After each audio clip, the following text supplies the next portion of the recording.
everyone. Today is February 23rd, 2019, and I'm here with my grandpa, veteran William Blaha, who was born on November 29th, 1949, and lives in Nevada City, California at 11539 Ridge Road, and we're the only two here doing this interview today. What war did you serve in? I served during the Vietnam War. And branch of service that you served in? The United States Air Force. What was your rank? I was a sergeant. And where did you serve? I served in Texas, Mississippi, and California. Never went overseas. This next segment's about jogging jogging your memory. Were you drafted or did you enlist? I enlisted, but I was going to be drafted if I didn't enlist. So I enlisted so I wouldn't be drafted. Where were you living at the time? Colorado, in Byers, Colorado. Why did you join? I joined because I felt I was going to be in the military one way or the other, whether I was going to get drafted or whether I was going to join. And I felt like I owed it to my country to serve the country for 4 years, as my parents both had.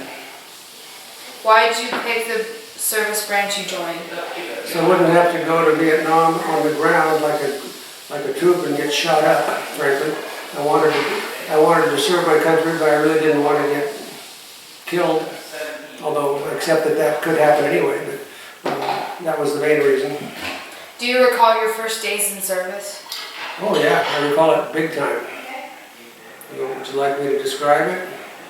If you want to. The very first day, what one does when one joins the service, you go to a center early or late at night in my case, and they put you on a bus, and they flew me to San Antonio, Texas, where basic training was. And they start yelling at you the minute you get in line. And was even a story circulating that one guy had a fake, like a starter's gun that didn't shoot anything, and one troop stepped out of line and the guy pulled the trigger, it made this big bang, and the guy fell over. Like this. So it showed you here were our frightened 18-year-old kids, and the thought of being shot if we stepped out of line was very impressive. So we went to bed that night in a barracks, and at 5 o'clock the next morning, the drill instructor came in banging trash can lids, screaming, "Get up, get up, get up, bam, bam, bam, bam." And you're waking out of awoken from a sound sleep with this chaos going on. It was hard to not remember that, so I remember it very well. What did it feel like? It felt like, oh my goodness, where am I? It was disorienting at first. I wasn't sure where I was or what all this emotion was, and then I remembered, I'm thinking, did I make a mistake? But that was my earliest thought.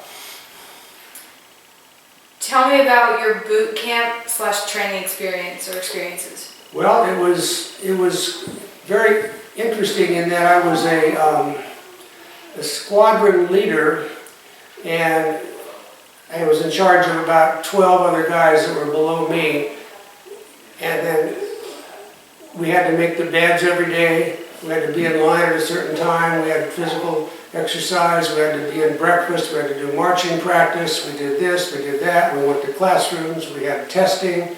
And mostly it was and some firearms training where you had to, shoot targets and whatnot. But it was all about discipline. I remember the very first day we had to get our hair cut. Everybody had to line up, and you'd sit in the barber chair, and zoom, they'd shave your head until you were bald. And then they give you uniforms. They wouldn't measure you anything like a tailor. They would just take it, here, take that. They throw it at you, and you have to catch it. In your pants and your shoes and everything else. They ask you what size you wear. You'd say 11 and a half. 11 and a half what? 11 and a half, sir. I mean, so they talk to you like that. You had to start to learn to call everybody sir. And so they gave you your supplies, toothbrush, and they told you the rules, but they didn't sit down and talk like you and I are talking now. They screamed it. The whole point was to try to create instant obedience and discipline. Do you remember your instructors? Very well. They were strong people in my life. Sergeant Stepps was my instructor. Sergeant Rowe was his assistant. I really became quite friendly with them because I could answer all the questions that were asked of me, because I could memorize things pretty well. How'd you get through it? I got through it by, in all honesty, I didn't want my parents disappointed in me that I would fail at something like this, although they did not agree with my going in, but I didn't want to let them down. I didn't want to let myself down. I figured countless other people have done it, why can't I do it? I just applied myself and said I'm not going to let them beat me down, and they didn't. The next segment's about experiences. Which war did you serve in? Well, I wasn't in combat, but I served my time during the Vietnam War. Where exactly did you go? Well, I went to Texas and San Antonio. I was there for 2 years at Lackland Air Force Base. I was there for 3 weeks at Keesler Air Force Base in Mississippi, and then 2 years at Beale Air Force Base in California. Beale Air Force Base was a major base. Do you remember arriving? What was it like? Which one? All of them? I'm assuming. Yes. Well, I mentioned already arriving at Lackland. So what I didn't, because I was already there in basic training, I didn't have to go anywhere else. I was still there. I just changed positions. Once you finish basic training, you get a stripe on your shoulder. Then you're called an airman. If you got a stripe, you're an airman. If you don't have a stripe, then you're a basic trainee. 2 stripes is airman first class, 3 stripes is a sergeant. So the names of what you're called goes up depending on how many stripes you have. So when I was at Lackland, I was a basic trainee, and then the only difference was I got a stripe. So I had that sewed on my uniform. And then I went from there to Mississippi, and I remember arriving in Mississippi thinking it was going to be hot and full of mosquitoes, but I arrived in February, and it was really cold. It was so cold I got pneumonia, but I still worked. And then at Beale Air Force Base in California, I arrived, and it was in March. It was a day that was middle 50s, not raining, but I was so impressed with the base because it had some of the most interesting airplanes anywhere. And it was a nuclear base. They had nuclear weapons there. But the main thing they had that no other base in America had were the SR-71s, those big Blackbird planes that were the fastest planes ever built. Those flew around. That was really something. So I was really in awe when I first got there. What was your job/assignment? My job assignment was an administrative specialist. That meant I helped write regulations. I helped get people discharged if they were unfit for service. I worked in a post office and made sure people got their mail. And if people were overseas on duty stations, I would make sure it got sent to them. And I was able to help influence some major policies in the military, especially relating to drug use. Did you see combat? No, just on television. Were there many casualties in your unit? No, there weren't any casualties because no one was shooting at us or anything like that. Sometimes people would get hurt, but there were no real casualties like you might think of in wartime. Tell me about a couple of your most memorable experiences. Memorable experiences. One time in basic training, they came and got me and sat me in two guys came and got me and sat me in a chair to question me about something that had happened before I was in the Air Force, and they shined this big light on my face like I was in a detective movie or something and asked me a bunch of questions. That was a memorable experience. I used to have, when I was also at Lackland after basic training, I was in charge of this casual barracks, it was called. These are people that were going to get discharged because they had lied about their enlistment capabilities or some of the things they might have done. So they were getting sent out of the service, like people that had been convicted of murder were being allowed in the service because they needed bodies. So they were admitting all kinds of people. When they found that out after they were in the service, they discharged them. And a couple times, they didn't like the fact that I would have to go out and make them make their beds or stand up straight or polish their shoes, because that was still part of the rules. And one time they would say, "Airman, if you don't quit hassling us, I'm going to come in tonight and slit your throat."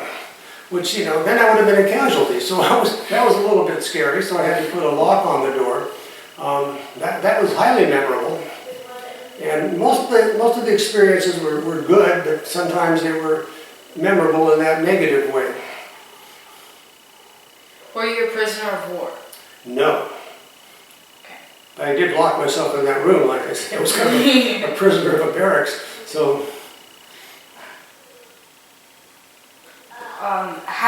were you awarded any medals or citations? yes, several. But only two of them, I guess, we earned. One, you get a basic service ribbon that's orange and red that you have, and then I had a good conduct medal because I behaved myself, didn't get in trouble. Our unit had a presidential unit citation, which is given to the unit itself, not to an individual, so everybody in the unit would get that. Not everybody would get a good conduct medal, but everybody in the unit would get it because it'd be like if your class at school outperformed other classes, you might get a mention that, oh yeah, this is the best class. And I got a medal for marksmanship, because I could shoot straight. Next question is, how'd you get them? But you basically answered. How did I get the ribbons? Yeah, I mentioned that. I was proud of myself, though, for getting a couple of them. If you see military people now, and like on the news or something, they'll have a whole chest full of ribbons. I mean, they have all kinds of different ribbons. They're actually kind of pretty. Another thing about ribbons, just since I'm on the subject, if you want to know, if someone gets a good conduct medal and then gets another one, they don't get two ribbons, they put a little star on it, or oak leaf cluster, or something like that. That signifies that you've gotten it twice. Or if there's two of them, it means you've got it 3 times. Did you get injured at all while? I got injured, but not in combat. I got injured playing football. I was an end, and I went out to catch a pass, and I put my knee down, and my body went one way, but my knee didn't go that way, so I tore the cartilage in my knee. Did you make any battle planning? No, I didn't make any battle plans, no. Okay. The next segment's going to be about the life.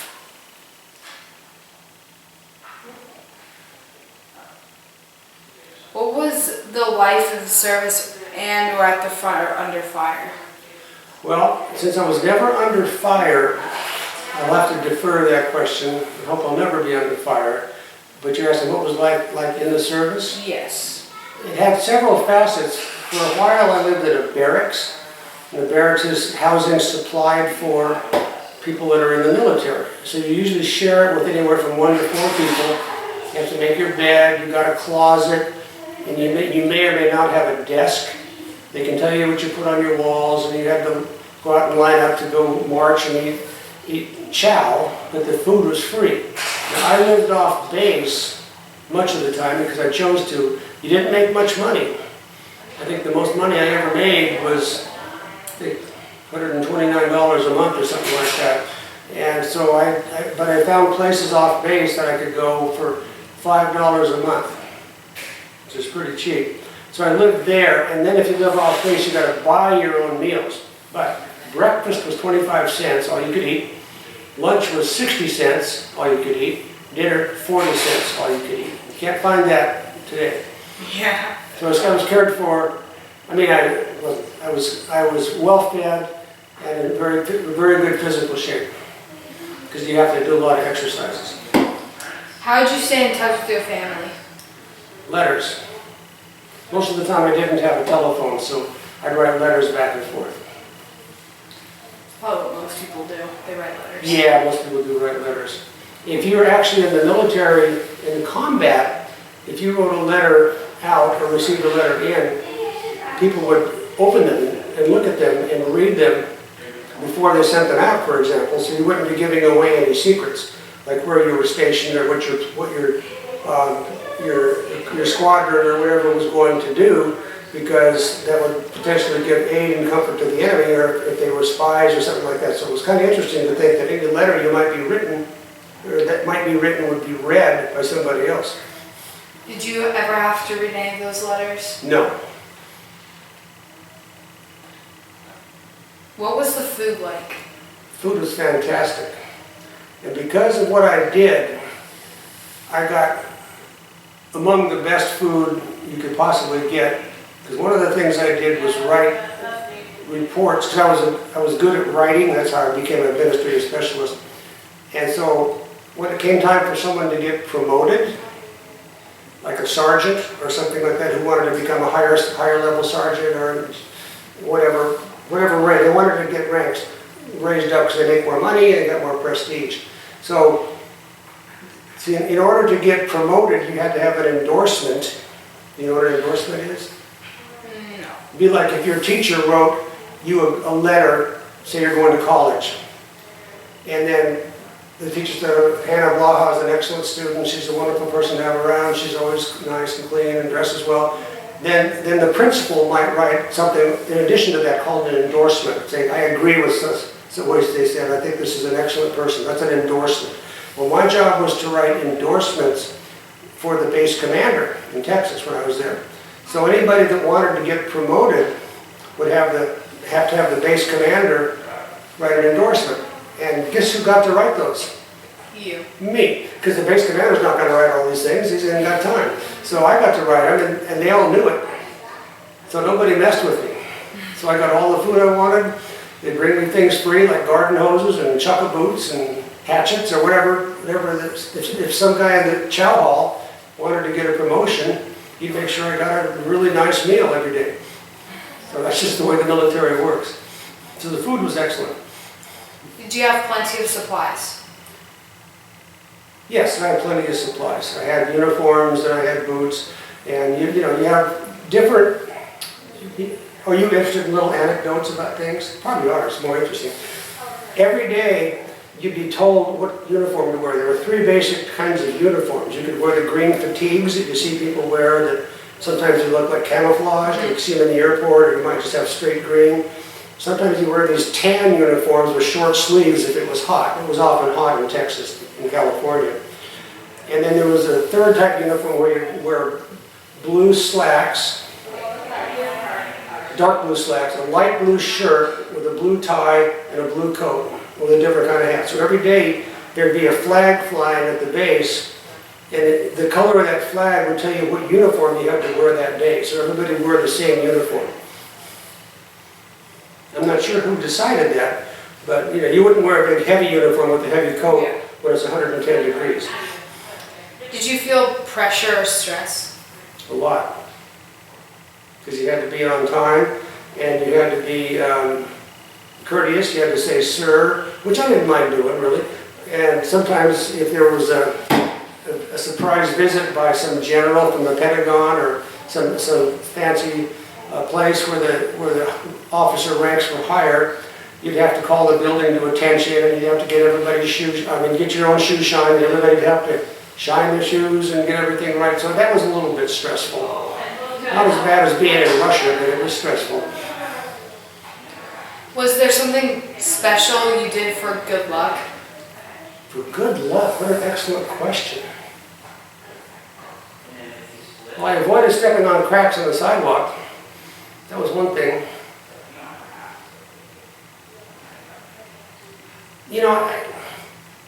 I probably have to think longer than that, longer than you want to sit here and ask me, but there probably were things. I'm kind of superstitious. So there probably were some things, but if I come to one, I'll interrupt you and tell you what it is. How do people entertain themselves? Well, they entertained themselves often by playing cards. You weren't allowed to drink alcohol in the barracks, but some guys got around that because they would drink aftershave lotion or cologne because it had alcohol in it. I mean, that's just what I didn't do it, but some people did. You'd play sports events. That's how I got hurt, playing football. It was a sports event.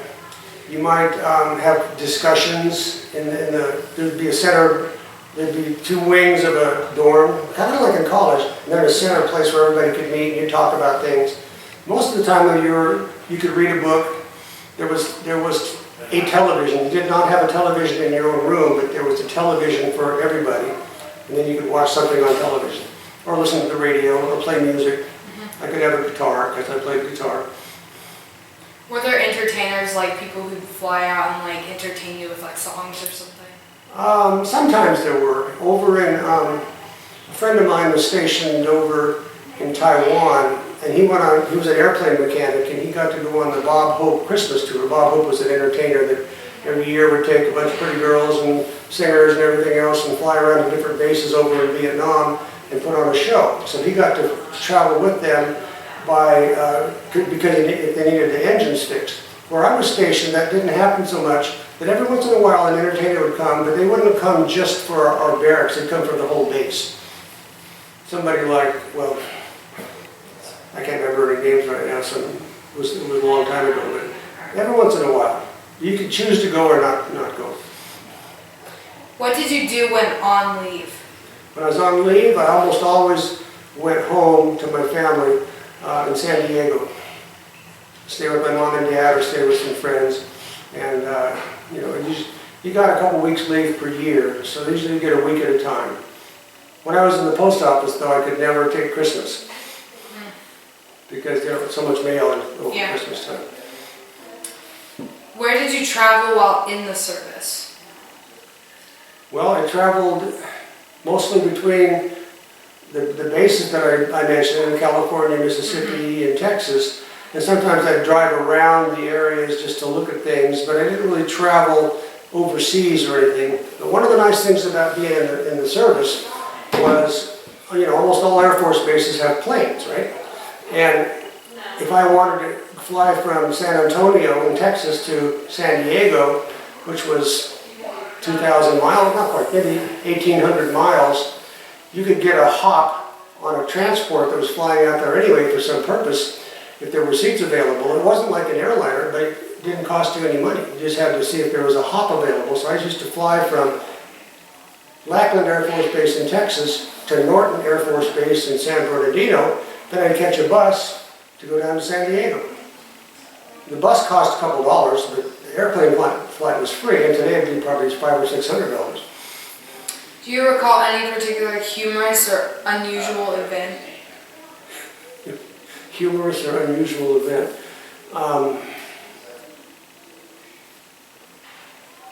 Well, there were a lot of humorous and unusual events, especially when I got stationed in California, because I was kind of used to the service. I'd go fishing there off duty sometimes, and one time a guy tied a bunch of fish on a string and dragged them behind his car. Now, that's not really funny or humorous, but it was just unusual. Things like that would happen. It was just kind of dumb things. What were some of the pranks that you or others would pull? Pranks? Yes. I didn't pull too many pranks because if you got caught, you'd get in big trouble. Because pranks in the service were frowned upon. And it's a violation of the Uniform Code of Military Justice. See, when you're in the service, you don't have the same rights as you do as a citizen that's not in the service. The constitutional rights are guaranteed, you don't have. They can make you stay at a base. Like, you couldn't make me stay in your house, although I love being here. I have the right of free travel. But if you were in the military and you were in charge of me, you said, you cannot leave this house. If I left the house, I could be arrested and put in jail. Do you have any photographs? Yes, I have a lot of photographs, but not with me. Who are the people in the photographs? Well, people I worked with, sometimes people that would be coming up to to the base to take care of business somehow, and I'd snap a picture of them. This was before cell phones, so you weren't always carrying a camera. But you'd have the opportunity to take pictures of your friends. So I got people in this mailroom that I worked at, or when I was in Texas, at the squadron where I wrote reports, and I'd get pictures of the officers, and they were always happy to get the pictures taken, and they were at work though, and they wouldn't mind if I came and took the shot. So I got a lot of them.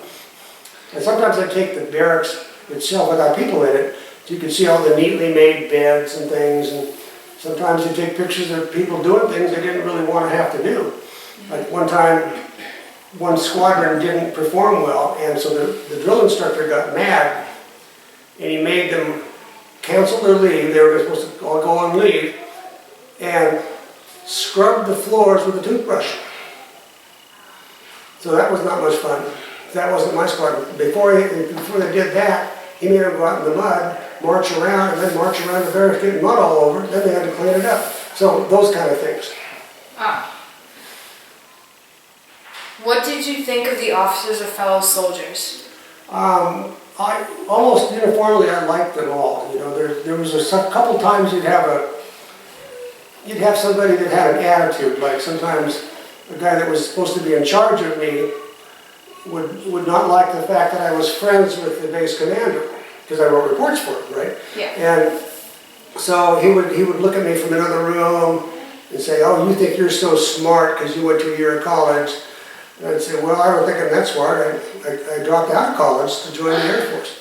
And he said, "Well, yeah, but you're this and you're that, and you shouldn't be reading the newspaper." I said, "Well, I finished my work." So then I'd go talk to the base commander saying, "Sergeant Fonseca's giving me a hard time." So Sergeant Fonseca got talked to. So that kind of thing would happen. But I made a lot of friends in the military.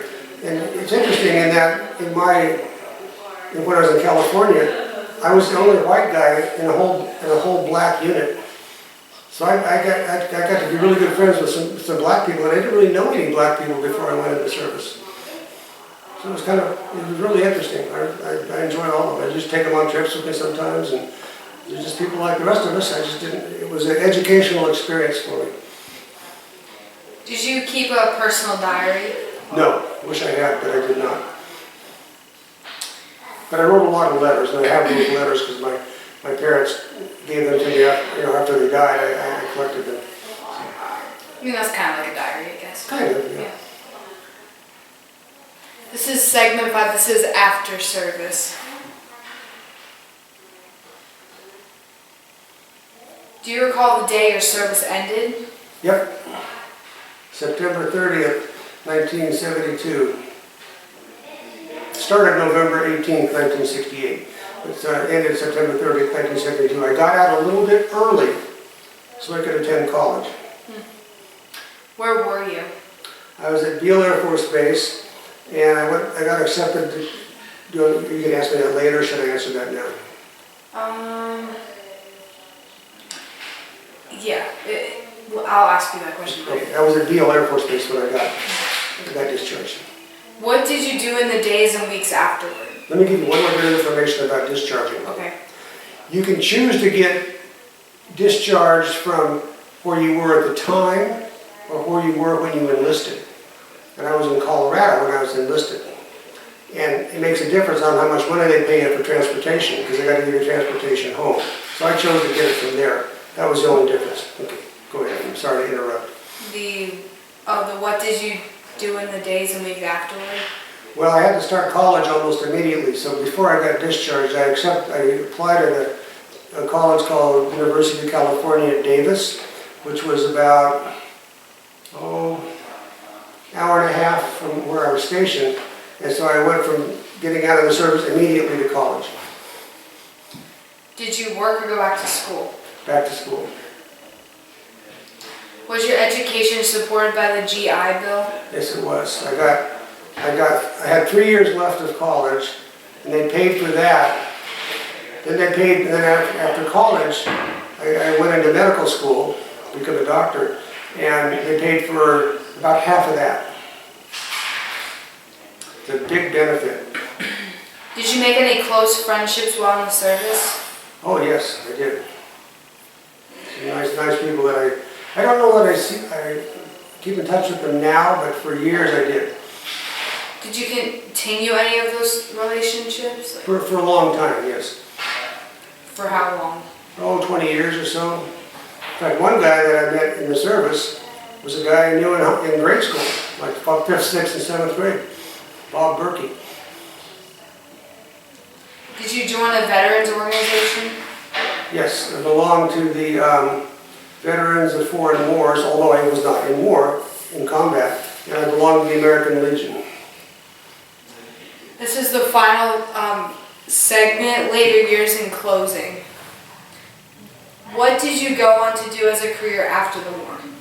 I became a neurologist, a specialist of brains. So I went to college, medical school, residency, and then got a job working not too far from Beale. It was because I was stationed at Beale that I knew about Grass Valley and Nevada City. So that's why I ended up there, because they didn't have a doctor like what I did. They'd never had one.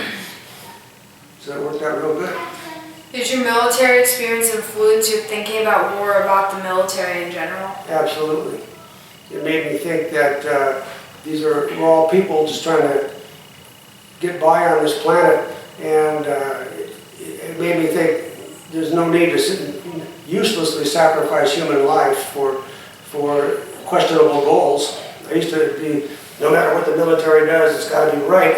I no longer think that. I think that a lot of this stuff has to be thought through. We can't just sacrifice our most precious commodity, our children. If in a veterans organization, what kinds of activities does your post or association have?